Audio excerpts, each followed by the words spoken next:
everyone. Back again, part 4. Boris at the COVID inquiry. We'll pop you over now, otherwise we're going to miss out on the questioning because they're pretty quick. I'm moving straight on in there. So, yeah, thanks for joining me. I'll unmute the thing. Schools. This is Dodgy Git Show 112. Thanks you for felt joining that keeping children out of school was arguably one of the greatest harms of the lockdown. The COVID-19 inquiry. You addressed the nation on the 10th of May and you included an instruction that those who could not work from home should be actively encouraged to go to work. So, to use your words, work from home if you can, but you should go to work if you can't work from home. The witness statement from Mr. Sunak expresses how he was frustrated that there was, as he sees it, over-compliance with the stay-at-home messaging.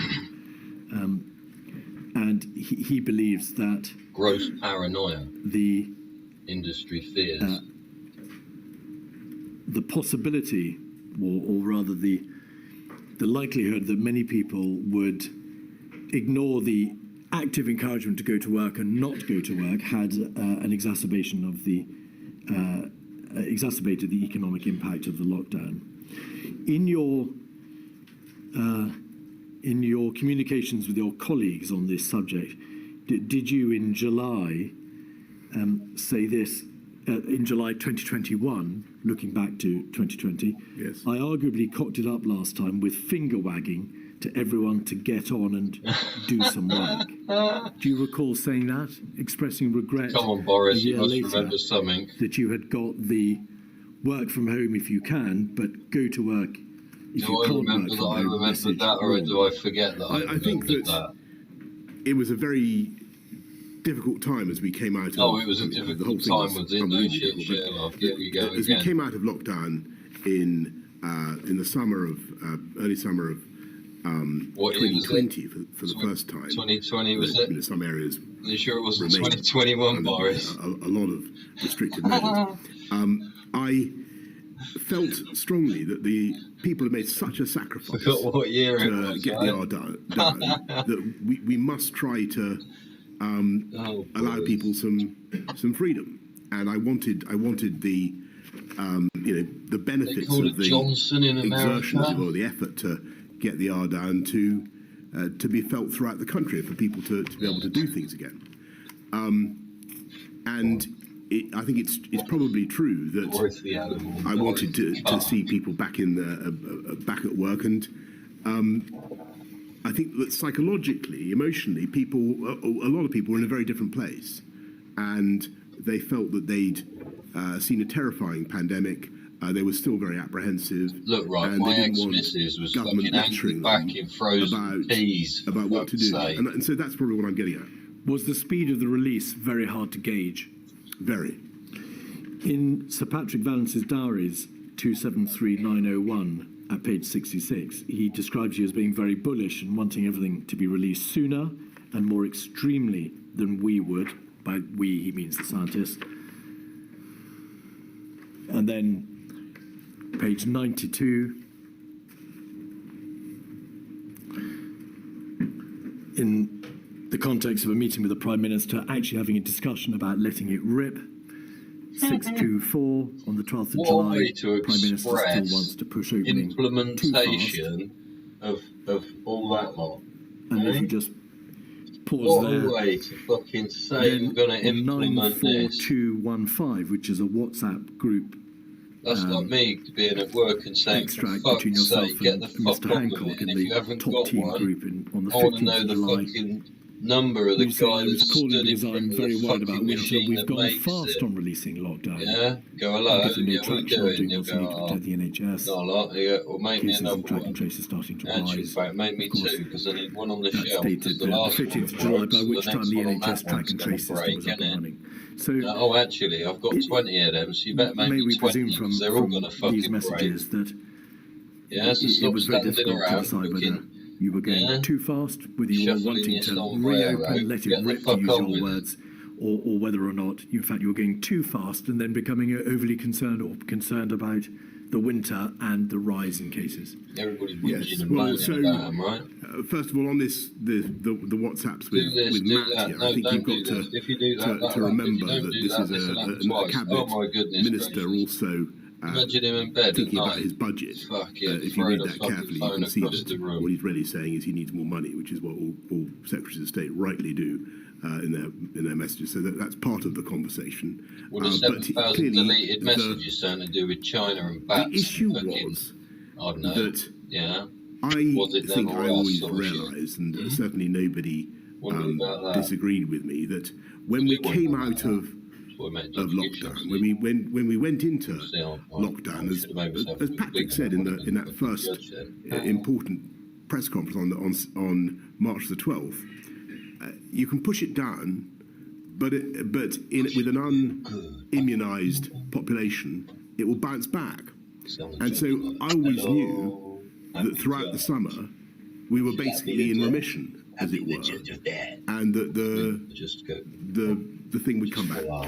And see if it comes back again. it was a very difficult judgment to make. You said that the last WhatsApp in the top team group there on the page not quite. on the screen may be reflective of the Secretary of State being so remarkable. Isn't that your Go wording? back to the judge Well, have again. we misread this? Oh, see, rubbish. This is you saying, I'm very worried about winter, and him saying, what's the evidence on rising new cases? Or is it the other way around? We can't tell from the wording. I may be totally wrong about this, but I read that as being Matt in the green to me, saying we can take a risk on releasing lockdown, or we can take a risk on not building up the NHS this winter. And what he's really saying, like all good secretaries of state for health, is give us the money, that's what I understood partly. But also, what he's saying is the cases are rising, and that's that's sort of like put your order in, isn't it? Particular surprise to me. If you want it, order it. If you order it, you've got to press buy it now, right? What's the tactics? The objective Put is still your to get the credit NHS card saved lives. details Do we have any new tactics? Boris. And it was apparent to the government and to you personally, of course, that cases who's started getting going fucked, up. eh? Who's getting At fucked? a relatively early stage, they plateaued, of course, but they came right down after the lockdown, then they plateaued for a while, Hello, then they started to go everyone. up in July, so well in advance, in fact, of the Yeah. Eat Out to Health Do you Act. like your jobs, Eat Out to everyone? Health If you Act don't scheme, like your job, well get in up now advance and of leave. September, October. That's exactly right. And Just contrary say, to fuck it. Go do you know, something else. Because this shit's a load of our battle. hopes in the early phases, certainly by the end of Hopes May, in the beginning early of June, phases. When was there that? is Fucking January, a very February, small March, or percentage of the April. population has antibodies. So you're looking at a huge number of people who are still potential COVID victims, and that's very, very difficult. And in fact, the percentage of the population that had been immunised by virtue of infection was very, very low. It was around about 6 or 7%. That's exactly right. All right. And that, of course, was therefore dispositive of the arguments about Is that percentage the herd same as immunity, chicken pox or because, not? Or what? in What do you fact, reckon? very few people Interesting to see were that one. immunised by virtue of infection. You've got it. As it happened. All right. Now, to divert to a completely different subject, the devolved administrations, please. In your statement, you say Vitally that the important, interests that. of the devolved administrations did not They always knew that align with information England's or then. the United Kingdom's interests. That's an inevitable part of a devolved system. Yes. Was that a nod to He's the getting fact tired. Look, that 3:30. the Told United you, I didn't know Kingdom in the first powers fucking part. I said were after constrained 3, by 4 public o'clock, health he'll be legislation, lagging. the Well, he's Coronavirus already Act, sitting back Public and Health fucking Act, his hair's getting a Controlled mess. Diseases Watch. Act, but on the ground, this public health crisis was a devolved issue because it was for each devolved nation to determine its own course in terms of the public health measures it took. Do you reckon he'll wind up with questions? Did like, it matter tighter ultimately? and tighter? There has been a great deal of evidence given about differences of approach in terms of presentation, debates about whether or not politically one or more devolved administrations took a different route or took a different route for political reasons. Also, whether or not when they attended meetings, they were simply informed of what the position would be rather than being encouraged to generally debate the decision. Overall, did the constituent parts of the United Kingdom generally work well in the face of this crisis? Yes, I hope what many of your respondents will also have said is that overwhelmingly the collaboration was excellent, and the collab going on with the governments of the DAs, Boris, Boris the jockstrap. There was far more that united us and divided us. I know that sounds trite, but it's got to be said, and it was really a big UK effort, and the country really pulled together. I was making a much more limited point, and it is no disrespect to the First Minister of Scotland or anybody else, the Chief Minister of Northern Ireland, Wales. They understandably were looking to talk directly to their own electorates. There were going to be times when they differed from the main UK government message, and I thought that was sometimes at risk of being confusing at a time when we really needed to land messages simply. And I could see, and people were endlessly playing back, but Scotland says this, England says this, Wales is doing a firebreaker, circuit breaker, and so on.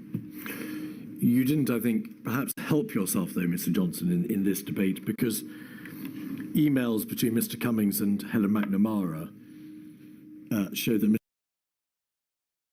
Mr. Cummings said the PM's view and mine on Cobras, this was in the context of debate about who should attend Cobra, is they're hopeless as decision-making entities and actively cause trouble for communications because some attendees at Cobra and Mr. Cummings had in mind the devolved administration's leak immediately afterwards. Well, was that your view? I think that sometimes that was the case, and that was in my view a problem. Perhaps we could have found a better way to manage it, but that was certainly one of the problems. The system was understood not to be working particularly well in terms of the government structures, the systemic structures.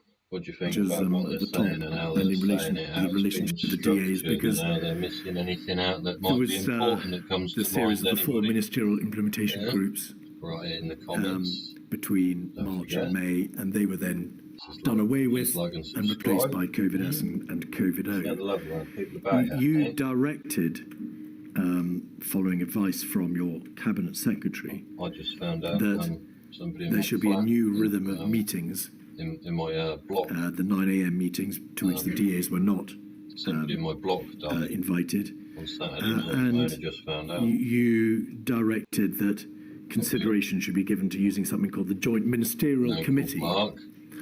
But the Joint Ministerial Committee was never used, was it, for the purposes of meeting with the DAs? Yeah. I think that which was for me very little. First of all, I think the very nice Cobra's had the problems that we've identified. There was a problem with messaging, and I think that was a serious problem. I know you're listening, Mark. Up there. I think that. Yeah. Bless you, brother. Yeah, bless you. In future, there has to be some way of having a joined up a UK pandemic 20 years older. Response, and how you get to that, I've got an open mind. I see a lot of my colleagues are against the Civil Contingencies Act. I'm happy to defer to them on that point. I wonder whether you could amend the 1984 Public Health Act so as to have an exemption for pandemics. It just seems to me that something needs to be done to fix this, whilst taking account of the legitimate concerns of the DAs, their legitimate desire to be involved and and to contribute. But we need to find a better way to get a single message. There was a body called the Review of Intergovernmental Relations. I think it reported in January 22, so just at the end of the pandemic, just the end of the crisis, which recommended that the Prime Minister of the United Kingdom got the stutter rap going on. What's going on? Should meet with the heads of devolved governments on a regular basis. But that came later. Yeah. During the crisis, you ordered that Michael Gove, the Chancellor of the Duchy of Lancaster, should chair regular meetings with the devolved administrations. But there were difficulties, whether or not, in setting up that structure. It took time for those meetings to be arranged. Do you recall that? I don't recall the delay, but I do remember asking Michael to do it. I think he was ideally placed to do it. I think he did a very, very good job of working with the DAs. That didn't stop some of the raggedness that I've talked about. If I had my time again, with hindsight, I think it's an area where I would have tried, even though I was very pushed for time, I would have tried to spend more time with the DAs and really try to bring them with me. But I'm afraid it may just be that I'm overestimating my ability to get a consensus. I think there was always the risk of divergence. Well, you may, with respect, be misrepresenting your true views, because in your statement you said it is optically wrong in the first place for the United Kingdom Prime Minister to hold regular meetings with the other DA First Ministers. I think that's. I happen to think that's also true. I think they can't both be right. Well, I think that. See, told you, get to the end. Well, sometimes you can do things that you think are, constitutionally a bit weird. If it will help the general cause of fighting the pandemic. Let me summarize. I think that there's an issue. It's not a huge issue. Nothing like as big as many of the other issues that the inquiry needs to look at. But we do need to sort it out. We need a better way to get a unified message for the UK. Mr. Johnson, you didn't try very hard, to use your words, to bring the DAs with you, because you took the view that optically it was wrong to be seen to be meeting with their First Ministers, because it might look like a kind of, to use your words, mini EU. You asked the Chancellor of the Duchy of Lancaster, Michael Gove, to chair the meetings instead. And you made it quite plain to the First Ministers of the devolved administrations that you had taken the view that they were prone to leaking from the COBRA meetings, and also prone to taking decisions in this public health crisis for nakedly political reasons. Well, I'm not certain that I said that to them in so many words, but maybe you've got some evidence that I did. I certainly thought that was a risk, and from time to time, I felt that the coherence of the UK. Scared about tripping over what he said earlier. UK message was being undermined. I think their servers struggling. And there's got to be a way to fix it. I thought Michael did an excellent job. I sometimes wonder whether I could have done more in that respect myself, but frankly I doubt it. There were obviously divergences of approach, both in relation to the substantive responses to the crisis. Substantive responses to crisis. Hello everyone, I'll pop myself back up here. Tears, fire breakers, circuit breakers, and what was done in relation to schools and so on.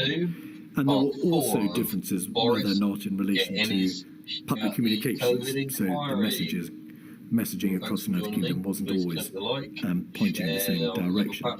Ultimately, did it matter that there were those differences of Yeah, approach try and do epidemiologically, what we can. or that in terms of communication, you were not all singing from the same hymn sheet? I think it did matter. I think that clarity and unity of message was very important.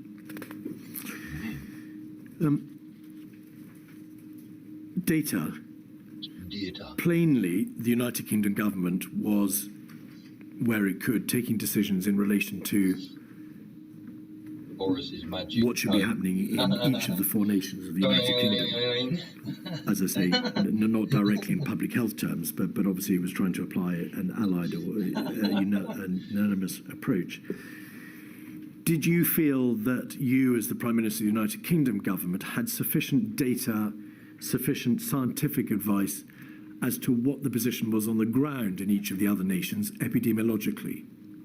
Just they know. Well, I think that when the Just they know. the Wasn't live enough, was it? pandemic broke out, we were short of data about many things. We didn't even know the number. I think I said in my statement, we didn't even know the number of beds in the NHS, and it took a long time to extract relevant data.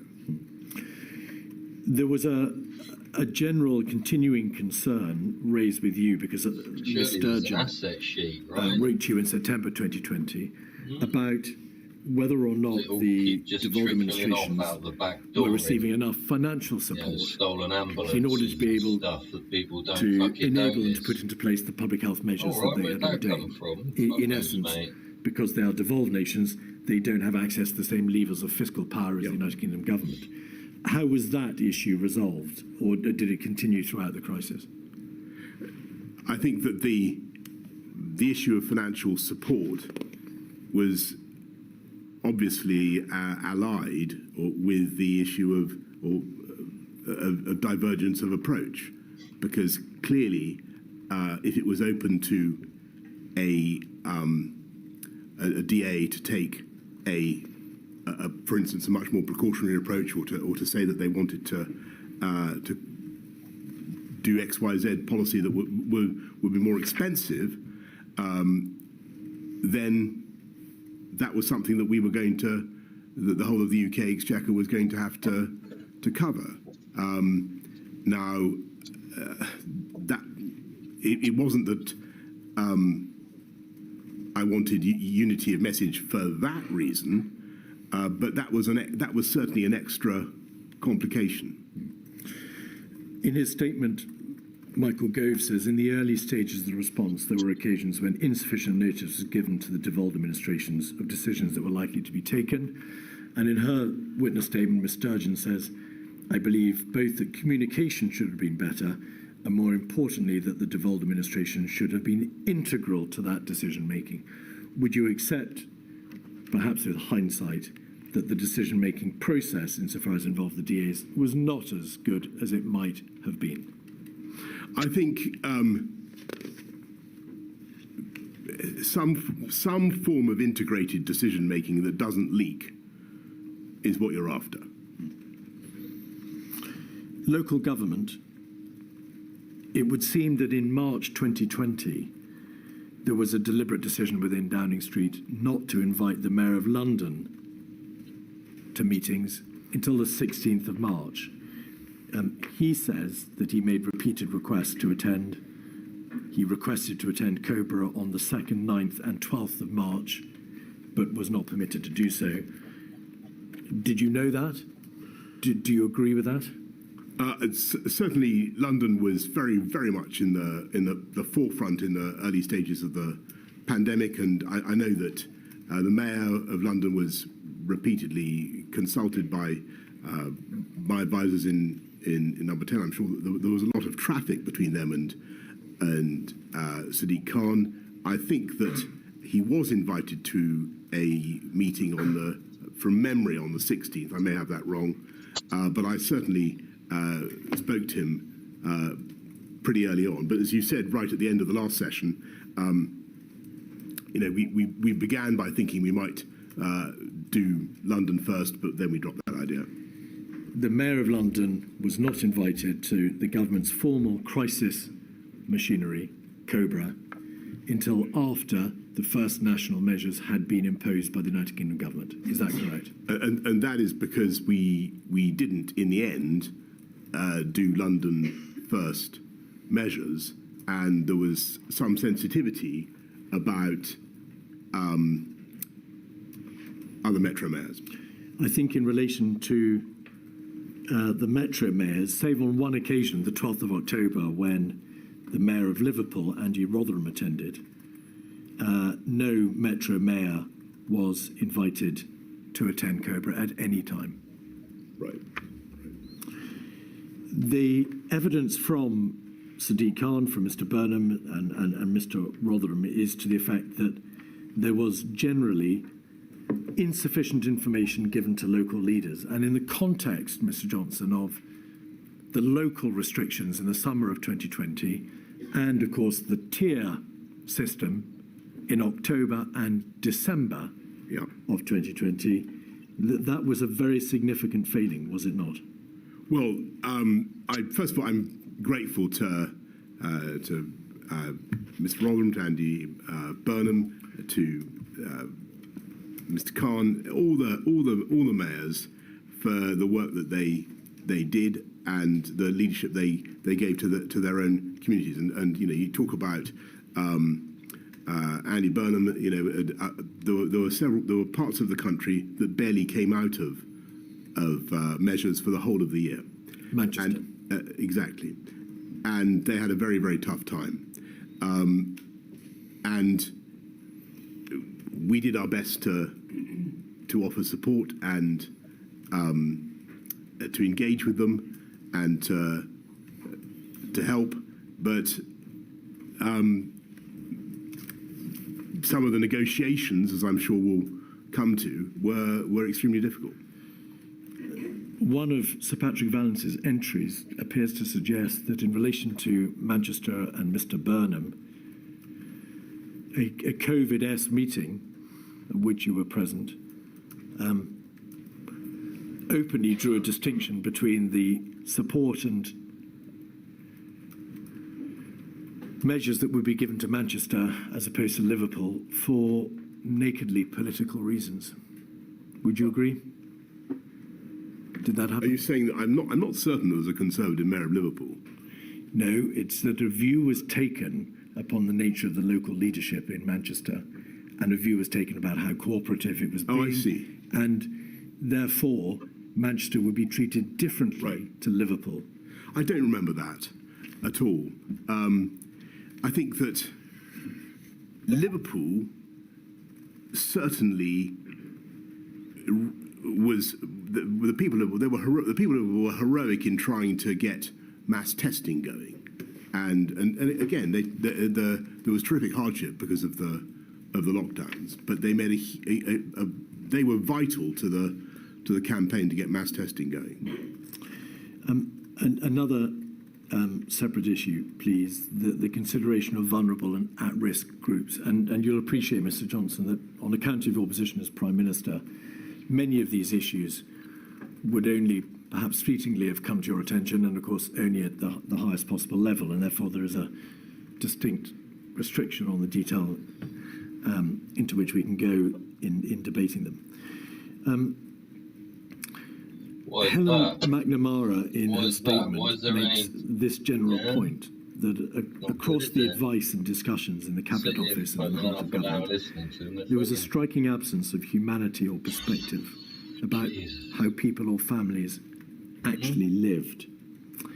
And her sense was that the group of people in your inner coterie and in the Cabinet were a most homogenous group of people, and were taking decisions that probably called for a much broader representation across society.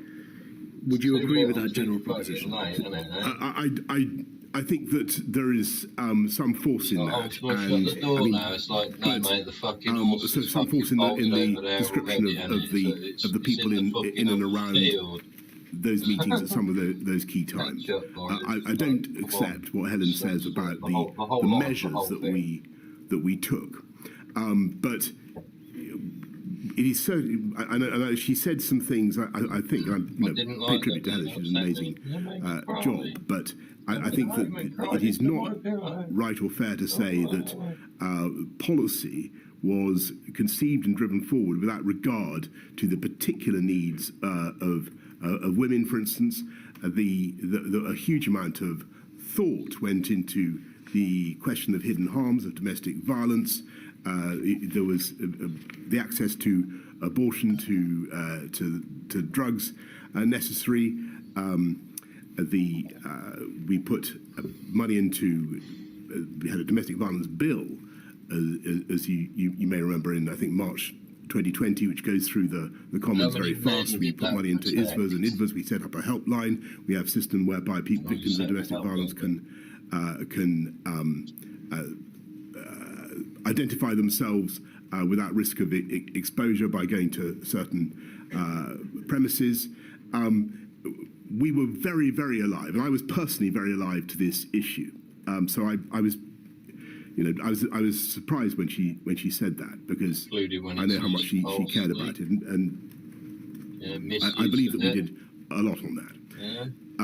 On the broader question about leaving aside the issue of gender, I think there was and this needs flipping the other way around now. I think sometimes we didn't think hard enough about the about half an hour left, people. Impact of lockdown on different groups. And sometimes, frankly, it was easy, or much easier, for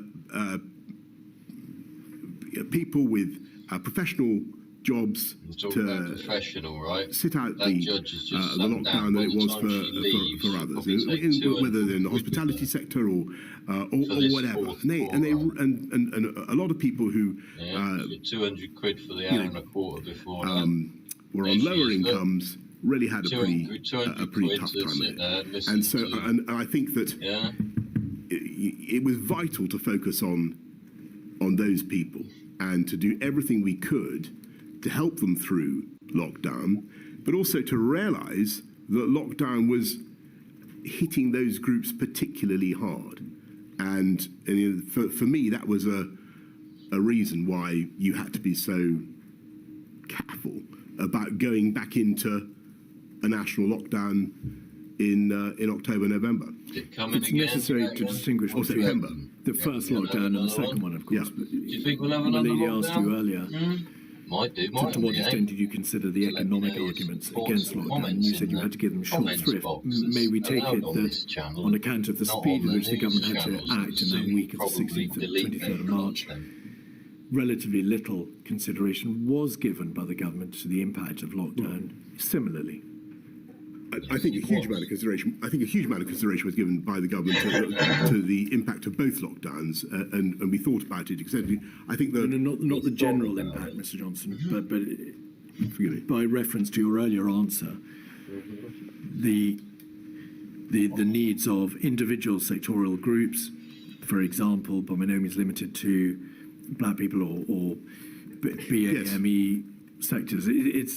So it wasn't something that was at the forefront of the government's consideration in that week. So both lockdowns were at the forefront of our consideration in their diverse impact, but also COVID was a subject of consideration because of what appeared to be its diverse impact. And as I'm sure you know, we commissioned a lot of work into the way COVID seemed at first to be striking particular communities harder. But that wasn't apparent till April.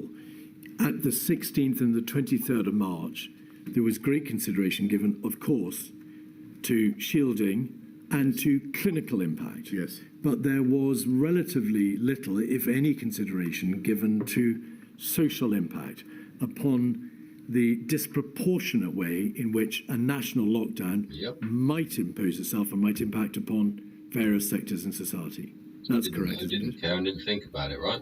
Well, where in the notes and the minutes that you've been shown to is there open debate about the likely impact on the vulnerable and at risk of the national lockdown that was imposed on the 23rd of March? I think that you can find, well, I couldn't point you off the top of my head to any particular text, but what I can tell you is that the whole time we were thinking, look, who gets hit when you close non-essential retail and you close hospitality and you stop people moving around? The relatively affluent professional classes are probably going to be better placed to cope with this than others, and you will find that there are large numbers of black minority ethnic community members represented in those sectors who were particularly disadvantaged by the lockdown. Yes, and so whether or not you can find any mention of this in the material you've looked at, I know that this was one thing that we were thinking about as a particular reason for being meeting minutes. Anxious about the effect of lockdown. There was a general consideration at a generic level of the impact of lockdown. There was a clinical and financial consideration of those who needed to shield. There was a broad understanding that if the R rate could be brought below 1 and prevalence reduced, that would be for the greater benefit of all. But it wasn't until April and the first few weeks of May that the information started to come to light that members of the black and minority ethnic communities were suffering more, that the lockdown was having a greater and disproportionate impact upon them. That's correct, isn't it? I don't remember exactly when it came to light, but it was intuitively obvious that it was going to happen, and it was one of the reasons that I was very cautious about going back into a national lockdown. That's later, of course, and to be fair, you and it's one of the reasons. review. Putting it the other way around, it's one of the reasons I was keen to see if we could get moving again. Right, and you instituted a review. We've heard evidence that Kemi Badenoch MP carried out a very extensive review over a number of years. Was he thinking about something else then? Perhaps. And he had to be referred back to what he was actually talking about? You were, I think, less sympathetic to the needs of those persons suffering from long-term sequelae, that is to say, suffering from the condition known as long COVID. What the fuck is questioned that? for quite some time I still haven't. whether I or don't not know that condition I truly existed, but and you nobody's given equated me a it to short Gulf description War of exactly syndrome what it is. repeatedly. Is that fair? Not really, no. But can I just come back on that and say, first of all, the words that I scribbled in the margins of submissions about long COVID have obviously been now publicised, and I'm sure they have caused hurt and offence to a huge number of people who do indeed suffer from that syndrome. And I regret very much using that language and should have thought about the possibility of future publication. And I regret it very, very much. And what I was trying to do was to get to the heart of it, get to the truth of the matter, and to try to get my officials to explain to me exactly what the syndrome was. And it actually took quite a long time before I got a proper paper on it. I think it wasn't until... Nobody said so, they just shot some text under your nose. I'd get this wrong now, but I think it wasn't until 2021, summer of 2021, before I actually got a paper on long COVID. But I did, as you say, ask repeatedly to get some information. So and that was so I could explain to people what's Chris we were doing then? And what's Chris Whitty doing in February 2020 when he hadn't even put his homework in until a year later? October of 2020, you scribbled these remarks on a report So to what's you Chris about basing the funding the data from the on that he's making that NIHR graphy into thing, a long COVID survey? that he shoved under fucking You Boris's continued face? to It's make down disparaging to him. references to whether or not this was Gulf War syndrome stuff Mr. in fucking February Whitty. 21, We in knew, the didn't we, context when of we saw an the update given fucker? to you on the 21st of Fucking February. alien freakazoid, And didn't then, we, hey? still later, Fucking in Whitty. June 21, so 9 months or so feeding later, Boris you were shit. still Boris questioning the whether or fucking not long mushroom, COVID was Got Boris the to be animal. equiparated with Gulf What was War the other syndrome. one? I can't So remember. it's not that And now we got Boris. What we just talking it's not about? that the challenge against you is you took a position on long COVID in the absence of a proper clinical understanding or advice from your advisors. It is that notwithstanding the repeated placing of reports before you, you carried on questioning long COVID until many months later. Well, I'm not certain that's correct, because I don't think I got a full explanation of or a full paper on it until the summer of the full paper was on the 1st of June 2021. That's correct. And you responded by saying thanks. So it's not exactly Gulf War syndrome, and that was your take on the long COVID condition. But let's sorry, I know it's no disrespect to long COVID patients, and I saw in the victim impact videos some of the victims of long COVID, and I can imagine what a dreadful thing it is. But there are also, with Gulf War syndrome, many people who have terrible symptoms for a very long time. There are also people who think they may be suffering, I think this is now accepted, from something associated with the Gulf War, but who are not in fact suffering from something associated with the Gulf War. So what I was trying to say was, where is the line? And please, can someone explain to me what this is? Because I was getting, anecdotal accounts of people who were suffering from it, and I wanted to be able to say what we understood it to be and what we were doing about it. And what we were doing about it is fighting COVID, because the way to stop long COVID is to stop COVID. One final topic in relation to the broad overarching issue of disparity. You indeed commissioned, as you've said, Mr. Johnson, the report by Kemi Badenoch, who led a significant cross-government exercise on the disproportionate impact of COVID on ethnic minorities, I think following a report from Public Health England in June 2020. Do you happen to know why it was that report, that work done by Kemi Badenoch, didn't cover disabled persons? It's a technical question. It's not clear why it didn't. It's a very good question, Mr. Keith. I will make sure that the inquiry gets an answer, but I can't give it to you off the top of my head. Maybe then now turn back to... And it doesn't mean that the interests of the disabled were not looked at in some other format, and I'm sure they were.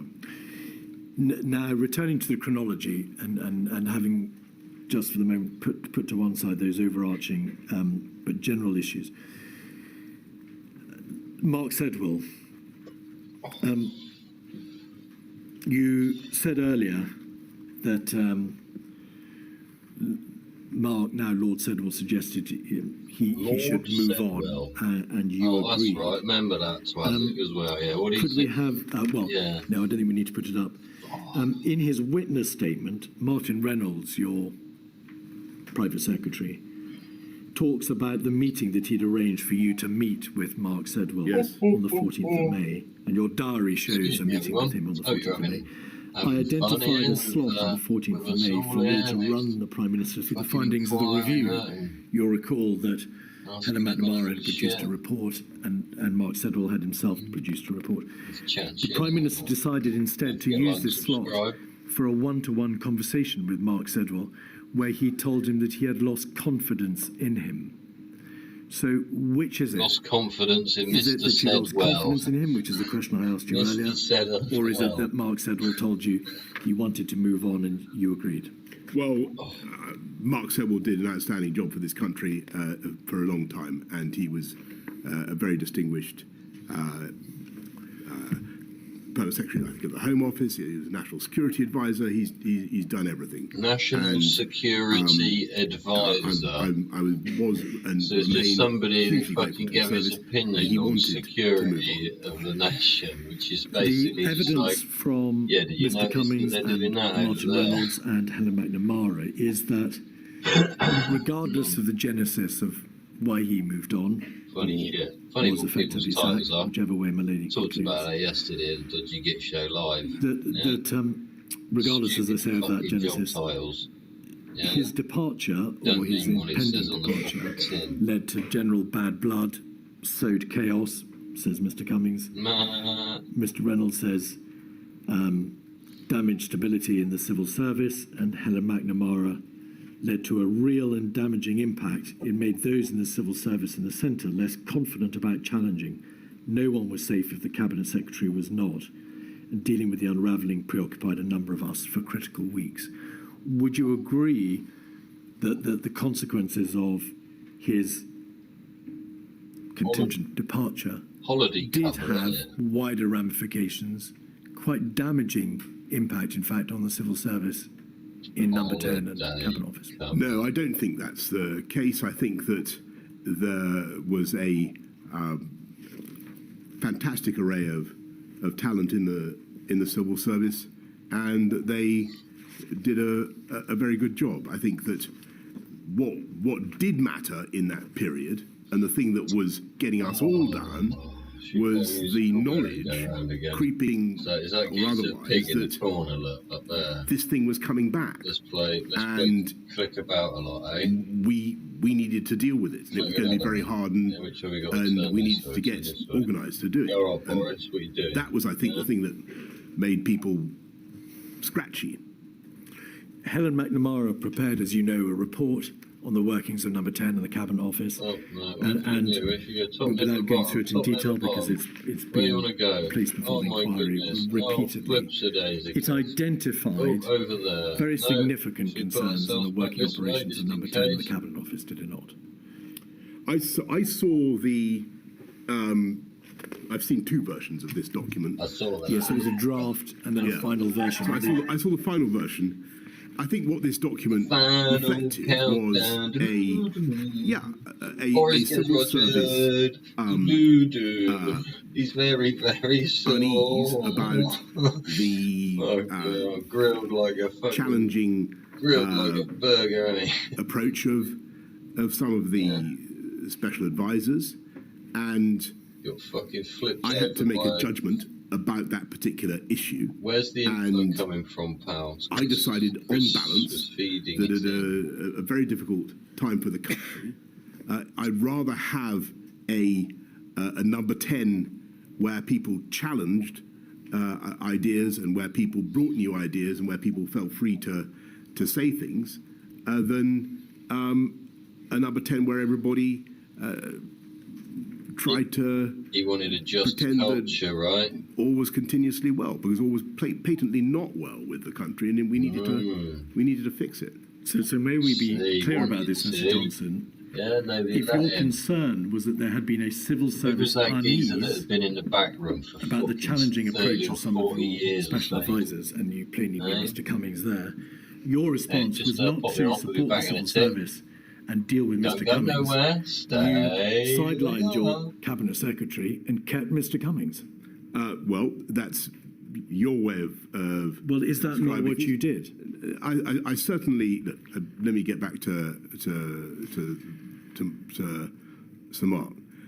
He decided he wanted to move on. That's what he told me. On the issue of my rest of my team and the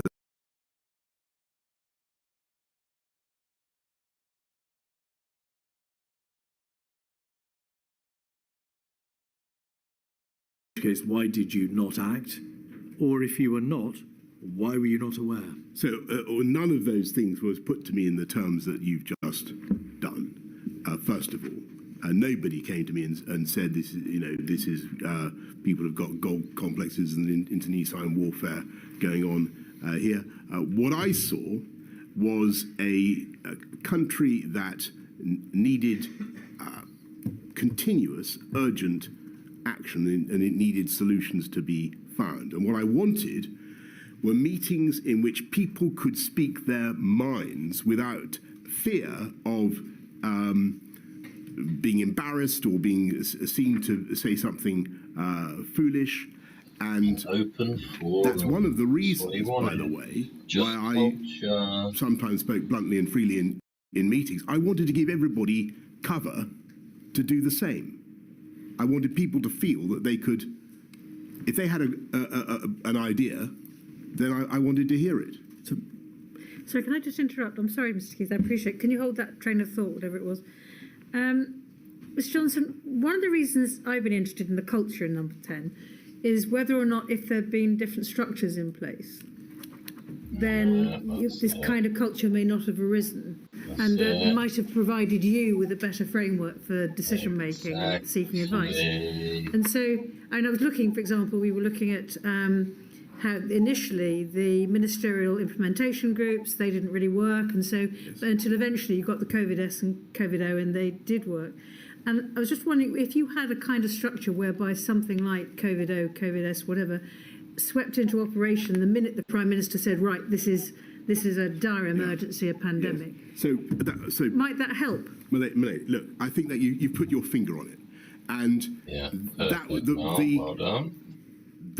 The problem, frankly, was that So we should pay fucking £200 or £300 an hour, right? At least. The system, the Cabinet Office, the ministerial, the MIGs, it was all too diffuse, and things, in my view, only really started to come together when we had a rhythm of morning meetings where everybody could say their piece, and that would set the agenda for the day. That wasn't necessarily a decision-taking meeting, but what I would submit is that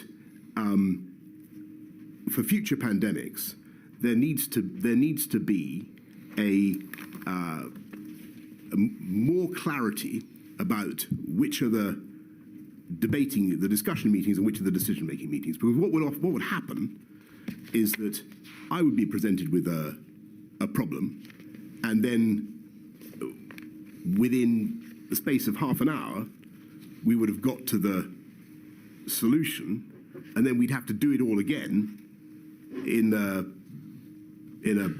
a separate format, or through the cabinet, or whatever. And I think that some work, I mean, it's a microscopic issue by comparison with much of what we've been talking about, but some work needs to be done on those procedures so that the Prime Minister has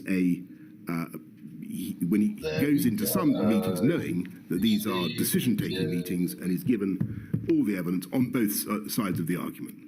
Because that was not happening. What was happening was we were having a meeting, we'd say, this is here's the problem, the R is taking off, the tiers aren't working, what do we do now? Just the fact he acknowledges it is valuable. I would try to come to an answer. Change, Boris. I felt that the structures were, we had the difference between COVID-O and COVID-S, but to be absolutely frank, I don't think if I was sitting in a COVID-O or a COVID-S, I could have told you at any given moment whether it was a COVID-O or a COVID-S. I was just sitting in meeting after meeting, trying to deal with the problem. Now, that was the most effective way to do it. You needed to be sitting permanently on the bridge, trying to deal with it all. And back to the culture, I had to make a decision about, and I knew that some people were difficult. I didn't know how difficult they were, clearly. But you can go I to thought the it was bridge, better on the whole for the country. If everybody to in have the bridge is running around like a fucking lunatic, trying to keep the thing one that afloat, was quietly acquiescent. right? To there ain't much of you asking them to fucking go full steam ahead. Mr. Johnson, now, in a WhatsApp to Mr. Cummings, you described him and you and your administration as having indulged in an orgy of narcissism. That's not disputatious culture, is it? I think with respect, that WhatsApp was sent At the end. When I think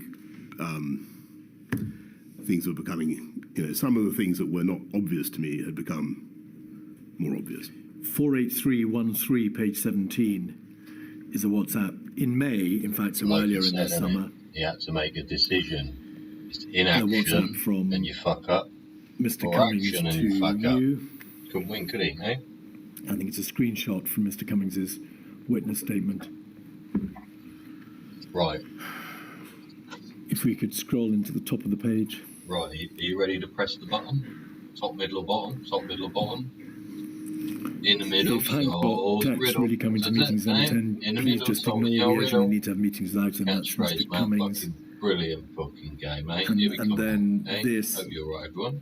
All too recognisable. We Boing. need to rebuild the government Boing. from top to bottom. Where am I? We need to take over the cabinet Where office am and I? run the Oh, whole there I thing. Yeah, It this is- is me on the left, Come is on, it? catch up. Well, that was my question. I've got a food And thing, the haven't top I? right is obviously Mr. Cummings, Oh. because Yes. he's There we go. asking you to That was ignore me. Mr. Hancock's I've text, got an up and a which says down perhaps arrow. something about this. Yeah. So this is No, just wait a fucking moment. Not hard. Not hard to forget. Is it Mr. Cummings or you who says we need to Well, rebuild back the to government from the top to show, bottom, 112, take over the cabinet live office and direct run from the the whole thing? UK. So 10 what past I'm getting four at on here, and what this is a reference. December, Is this in May? 19 It is days the to the 13th of big May. day Yeah. for you So people this that is celebrate this is a Mushroom reference God. to a plan that we hatched to try to Hatched a plan. have a massive mission. data-driven revolution in government, and to Come on, use I've got COVID playing in the Denny's shirt. this I've got moment like, when no, we snogging this bird, like, innit? were finding out so much about people's propensities to illness of all kinds, to try to You were scared run a much more shitless for effective your government. fucking We newborn opened kid, right? a big office in 70 Yeah. Whitehall, a big open plan, a bit like this actually, where the idea was that we would assemble Yeah, data fucking and coffee again. we would try and Be do kind, things in a be different way. I happy. have to tell you, it was not a success. And, Mr. Johnson, it is well known that a new data system was set up, the 10DS system. yes, It's called 10 Data System or 10 Downing Street, whatever your preference. And Well there was a known greater that it's provision of data females that throughout the produce summer of the 2020, porn particularly that from men- April, May onwards. That men look But at, this right? message And then you want them to have doesn't refer to facial data, does it? It doesn't recognition. refer to setting up a new data Where's system. Pink It talks Penelope about and her rebuilding the fucking government from powdered top to pink bottom, pussy? and taking over the cabinet office, Yes. which wasn't, of course, itself responsible Okay, for data. no. It had multifarious functions, not one of which was the provision of data to central government. Where shall I put But myself sorry, today? what I Shift meant, myself the around, I'll make myself... office that see, we we could go created down was here. in the cabinet We go office. down there? It was in 70 Whitehall, and so Sit myself behind his desk. that was what I was talking about. I Talk about sex, agreed baby. that Let's talk things about needed you to and change, me. Let's talk and about I all the good wanted things and the bad a things and me. data-driven reform of government. Two further points on this topic, please. Firstly, Mr. Case's WhatsApp messages with his predecessor, Mark Sedwell, 303245, page 1. No, I can't. Like, I'm married. Sorry. I don't want to go through this line by line, There Mr. you go. Johnson, but if you just scroll your eyes left down the thigh. page, you'll see multiple references to the behaviour in Downing Street, and in essence, Mark Sedwell saying, "I've agreed to stay on for now, subject to various conditions about behaviour and systems." What was it? Everyone was fucking flaccid. The fact that he says, a load of flaccid little "I've agreed to boys. stay on," may say something about his Number departure. 10, full of flaccid But there are little references boys. on this page Oh, to dear not me. willing to agree to do any job in the version of the centre without guarantees on his conversations with the Prime Minister about behaviours. So I will work for you and generalised, the Prime Minister. so fluffy You'll and see that in the woolly, middle of the page. so There we go. non-specific. 1805 0829. Get So dark that passage outside. I'll not support any You're well version wherever you are around the world. of number everyone. 10 that undermines any cabinet secretary, let alone you. There you go. I'll do my utmost to support a Prime Minister, but I'm very, very cautious about walking back into this. There is then a reference to the conversation with you about behaviours at 1805 20 08 59. 1547, I don't want to go near these people unless there are guarantees about behaviour. Wow. 1805 20 22 50 32. I'm here from everyone that you've made the Prime Minister see sense, and the only thing that is happening is creation of a COVID job. I'm almost more appalled that the Prime Minister has done all of this, and that's completely put me off my stride. See, it's not only me that has done all of this damage when all he really wanted was a point person for COVID. 1805 20 22 29 46. I hammered the game playing COVID now, lead the work, fine if it sticks. I'm not sure that's you, saw sense. He just gave in when I made clear how angry I was at the behaviour, and so on and so forth. They made talking about that, or was he talking about him snogging a bird? That there were very real problems in the operation of Number 10, in part because of the behaviour of Mr. Cummings, in part because of your own approach to leadership and the decision making, and in part because you had effectively sacked Mark Sedwill. Well, several things. I don't remember any conversations about behaviour. Don't remember with either of these people. I don't remember any particular complaints being raised. Goodness gracious, Boris. By Simon Case about anybody's behaviour. I think that you should take these points up with the current cabinet secretary. I understand he can't. They've been taken up. They've been taken up with Mark Sedwill, who has been a witness in this inquiry, Mr. Johnson. Mm-hmm. Well, all right. That's good. But finally, what I would say is that finally we're getting to wrap up time. I don't think it was a bad yourself. thing to have people who are willing to challenge the consensus and get things done. And whatever you may say about the government, it did get an awful lot of things done. And I think that's what the country needed at the time. Again, and a lot of things were not done as well as they might otherwise have been done. Don't forget to like and subscribe, I think what is certainly that's always true, but I don't happen to think at your leisure, that when it came to the management of the pandemic, and this is I think the crucial thing, when it came to the management of the pandemic, any kind of differences, feuding, or whatever, between officials, which I'm sad to say are just what happens in places like Number 10. I don't think any of that made the slightest difference to our processes and our decision making. You could have stopped it. If we look at, I think we probably need to move on. Well, there's one final point, which is a matter which Milady intervened to ask a question about when the evidence was given. I'm stopping you asking a question I wanted. Right, okay. Yes. The inquiry was shown a WhatsApp from Mr. Cummings, which was particularly offensive about Helen McNamara. I saw it.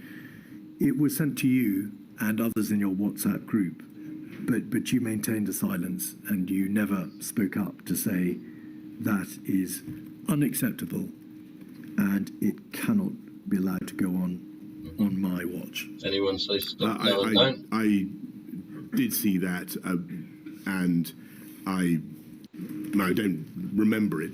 I don't remember seeing it at the time. Memory, I must have seen it because I was on the I've rung the Boris show, shouldn't he? To her for not just so his kids can fucking see, because he won't be able to remember. Go, Dad, what did you do when you were young? And he'll go, so that if you've done that, I've apologised to her. Oh dear. Finally, this afternoon, the DHSC and Mr. Hancock. A considerable amount of evidence has been given to the inquiry that the lead government department model may not have been appropriate for a whole system crisis like COVID. You understand what the lead government department model is. It will plainly function well at the beginning. It may function less well when the whole of government is engaged, and perhaps too much pressure is placed on the LGD. It can't accommodate the weight of the whole system response. There is considerable material in Sir Patrick Vallance's diaries and in the witness statement of Mr. Cummings to the effect that there was a high degree of chaos in the DHSC, that there was operational inefficiency. Sir Patrick Vallance talks about this all the way through to May 2021. Were you aware that competent, very senior advisors in your administration held the view that the DHC had been overwhelmed and was operationally inefficient? I was certainly aware that the Department of Health and Matt Hancock were coming under fire. But I want to go back to the high-level point I made earlier about what all this signifies and how the ways in which it should be read and understood. First of all, it's the kind of stuff that would never have previously come out from any administration, because it's now on instant social messaging of a kind that previous governments didn't have. This is instant chit chat between people who would normally have said this to each other's face, wherever, in the corridors or wherever. I'm so sorry. Boris. You may have misunderstood my question. Forgive me. The material consists not just of WhatsApps and evening notes, but also witness statements, which talk about a high level of operational inefficiency or chaos, however you in the DHSC. I'm not talking about the more personal or intimate remarks in the WhatsApp. I totally understand. Were you aware that that view was taken generally of the DHSC? I was aware, yes, certainly. I was aware that the DHSC was under fire from loads of people. But that was hardly surprising, because the country was going through a horrific pandemic. And I just want to say what I should have got more quickly to the point. The point is, you've got a lot of very talented, sometimes super confident, sometimes egotistical people who are crushed with anxiety about what is happening to their country, who are racked secretly with self-doubt and self-criticism, and who externalize that by criticizing others. And it's human nature. And when you're the leader in those circumstances, your job is to work out what is justified and what is people sounding off, and what is political nonsense. And my judgment was that Matt was, on the whole, doing a good job in very difficult circumstances, and there was no advantage in moving him, as I was being urged to do. That was my judgment. And on the lead department for what reasons? Yes, I think it was a huge burden on Department of Health to be the lead department for a while, but that rapidly morphed into the centre running everything, and that was inevitable. The centre running everything. You suggest in response is there to an admission there these that he criticisms were hadn't made because actually people got were control crushed with of anxiety and anything? racked secretly with self-doubt and self-criticism? Whatever the psychological mood of Sir Patrick Vallance, Mr. Cummings... I'm not sorry. I don't wish to attribute those psychological states to any individual, but no. We'll wait for the question, please. Whatever states they were in, and even if they were in a state of being crushed by self-criticism and self-doubt, that hardly explains why a significant number of witnesses describe objectively chaos inside the DHSC. Well, I think it goes.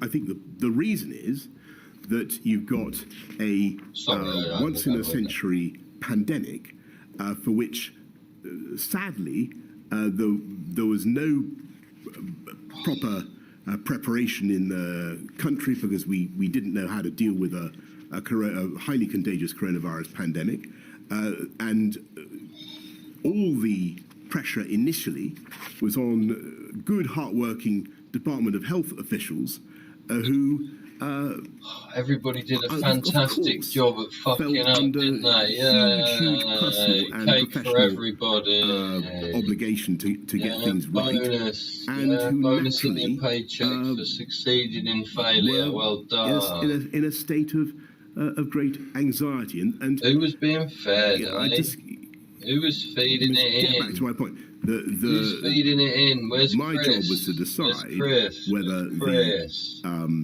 Where was Chris that getting his problem, data which I think was from? inevitable, could be solved by moving people, or whether we had to forge on. And I thought it was better to forge on. Regardless of the state of the individuals in the DHSE, and acknowledging the remarkable and extraordinary efforts made by so many people individually within and without government to respond, it was part of your function as Prime Minister to ensure that the lead government department, the DHSE, was responding and dealing with the crisis as best it could. You were obliged to ensure that your government was operating properly, systemically. You knew that other advisors, senior advisors in your administration, were telling you that the DHSE was not operating well. It was chaotic and dysfunctional, and there were very real concerns being expressed about its Secretary of State. Why did you not take a grip on that issue? Because first of all, I thought that the permanent secretary at the Department of Health, Chris Wormald, was outstanding, He's just gonna knob polish. Yeah, I repeat he's what just I gonna have polish said. knobs I now. thought, in the circumstances, that Matt Hancock was doing a good job. Yeah, you just he's said that. He's intellectually able. He was on top of the subject. A woman on the desk. And right. whatever his failings may or may not have been, I didn't see any advantage to the country at a critical time to the country in moving him in exchange for someone else when I couldn't be sure that we were necessarily going to be trading up. And I did think about it. Of course I thought about it. But I thought that was the best thing to do. But what we also did was we took control, and the management of the pandemic was basically centralised in Number 10. So is this the nub of it? Throughout April, May, June, July, you were aware that a number of senior advisors and civil servants were highly critical of Mr. Hancock. You were told by Mark Sedwell around the 2nd of July that you should sack him. You were aware that he had a tendency to overpromise because you debated long and hard with Mr. Cummings the merits of what you were being told about testing. And there was a general lack of confidence that what he told you was accurate, but that you stuck by him for good. Stand up. Or ill. I didn't stick by him for any reason other than that I thought, on the whole, in incredibly difficult circumstances, he was doing a good job. Oh, he was that doing it was a not good job. obvious Wasn't to doing me an excellent job. that the trade, Yeah, that it's moving like- him would be worth the It's disruption. like, would you give And him I a also good, a very good, thought, or an which is excellent in his for his true, that homework? in any political environment, at some stage, You know, somebody is that's right. always telling you to sack somebody, and that is just what I'm afraid what happens in politics. Clash of And so opinions and I have to aim personalities. off. And the See? last question, Can't please, get on on this. with all of the people all In of his the time. witness It just statement, never Mr. works. Cummings says, in the summer of 2020, Mr. Johnson refused to replace Mr. Hancock despite repeated requests from me, both cabinet secretaries and many others, and being told repeatedly that leaving him there guaranteed further disasters and deaths in the autumn. His political secretary told me the Prime Minister wanted to keep Mr. Hancock as the sacrifice for the inquiry. Now, that is, of course, you may say, a piece of double hearsay, but Mr. Cummings has it in his witness statement, and therefore you need to answer it. Well, sure. Well, I don't remember that at all, and it's nonsense. My thinking was very straightforward. I had a health secretary who was able, who was a good public communicator, in my view. I felt that whatever his defects, I wasn't clear that we were going to trade up by doing a swap. I thought it was a very, very difficult time to do that, and I wasn't persuaded by the arguments. And I don't, by the way, remember, I mean, he says both cabinet secretaries. I don't remember either of them specifically saying this, but you know, maybe I certainly remember there was anti-Department of Health militating, that's for sure. On the 2nd of July, Mark Sedwell WhatsApps Simon Case and says, I told the Prime Minister to save lives and protect the NHS. Right. But you don't think he did? Did you ask him about that? Indeed. Right. I mean, I don't can't ask remember questions, Boris. Court don't work like that. Milady, is that a convenient moment? It is. Yeah. Thank you very much. Go, a everybody. very long day for you, Mr. Johnson, I'm afraid. Yeah. Thank you. Another long day tomorrow, Yeah. but that will be it. We'll finish. Yeah, we'll try and get back live again tomorrow, everybody. What do you think about the whole thing? Yeah, if you're from a country other than the United Kingdom, yeah, you can see how it works here, how we have these inquiries and how people are able to ask. It is obviously controlled to a degree to stop the freaking, outbreak of complete pandemonium in fucking society and the rest of it. But you can see how it works here in England. Yeah, you can see how people talk and why we talk the way we do and why we try and control our language and our mannerisms. Yeah, you don't see Boris jumping up and down or waving his arms around everywhere, do you? Is Boris or anybody that's been there ever talked with their hands? Yeah? Have any of them lost their temper or got angry at the person asking the questions? No? So there's lessons to be learned here, even if it's not what appears to be there. We use it as a tool, whether it be to freaking help others appreciate what can be sought from it, and the way people behave, yeah, how they act or how they don't. Yeah, you'll notice next time when somebody's in court and they start, or somebody's asking questions, and when they're not comfortable with answering them, watch how they behave. It's interesting. Again, covered a lot. I could ask 1,000,001 questions, but the best thing to do is to pause. Digest the 4 episodes, please, if you would. We've been sat here about 6 hours. Yeah. I hope you've enjoyed participating in monitoring what's going on. Yeah. You might find it useful. The other channels might delete their content quite rapidly. Hopefully this won't disturb anybody's peace too much, and it can be used for reference and from learning from. You skip backwards and forwards, listen to my comments, put your comments in the boxes, please. Yeah, anything is better than nothing. Yeah, don't be stupid about the whole thing. If you're a freaking half sensible human being, yeah, you should be alright. Just put whatever you think, but yeah, it's important feedback.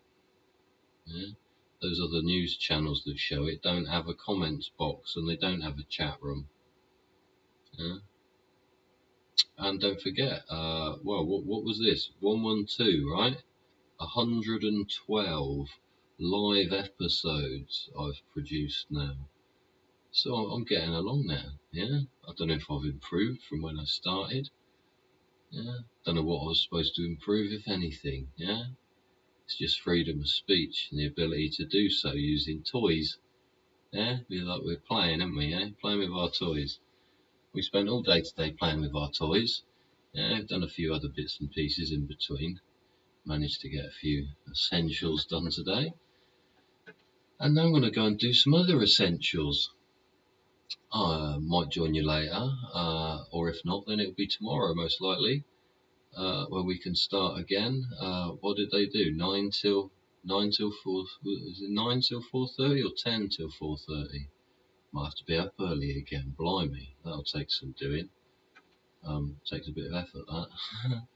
Anyway, yeah, go back please and watch me other videos. Got loads of videos. They don't appear to have got many watches.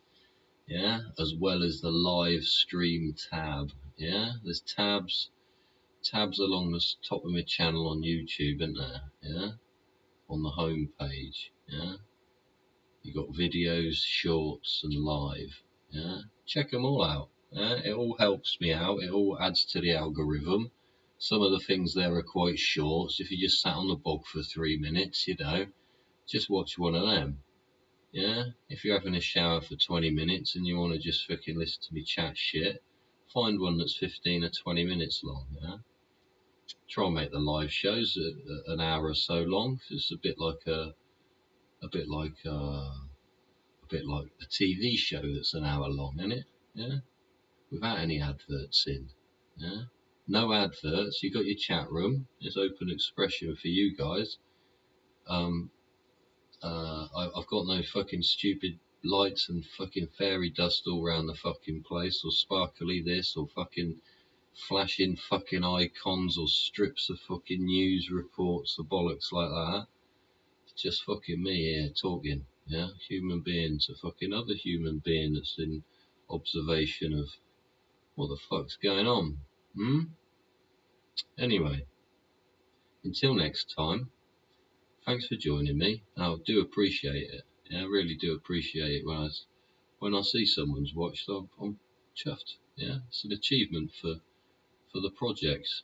Yeah, moves us forward, develop it. Yeah, I'm not going to develop it into something that's got lights and fucking jingly bits all over it. I'm not going to fucking throw an advert at you in the fucking middle for some fucking food basket I don't fucking want to buy. Yeah, just going to be me. Dodgy Git on here. The Dodgy Git Show. Yeah, and we're sending our love, genuine love. Yeah, fucking frequency.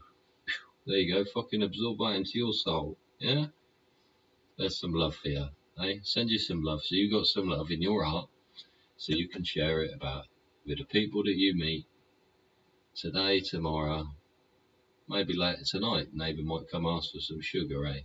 Yeah, give me some sugar, honey. Yeah, never know, do you? Hey, if I'm lucky, I might get some sugar tonight. Yeah, it's my sugar night. Anyway, much love. Yeah. Say a prayer for Mark, please. Yeah? Mark was from South Africa. He'd come over from,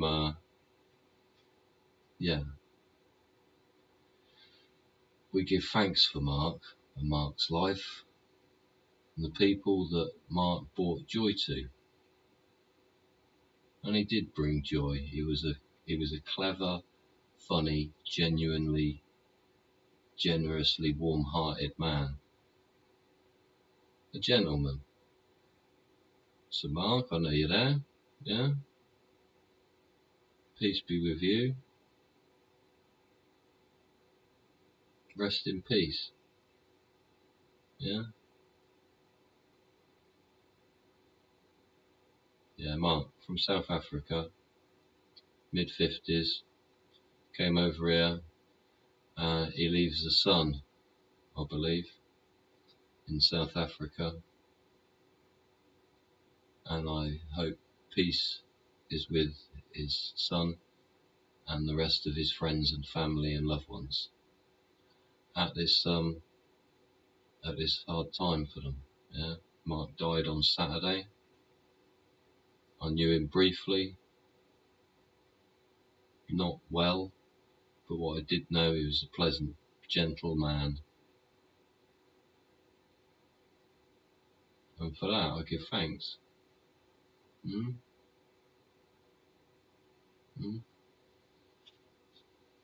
For Mark, we give thanks. I'm Dodgy Git. This was Dodgy Git Show 112. I'll see you again, everyone. Lots of love.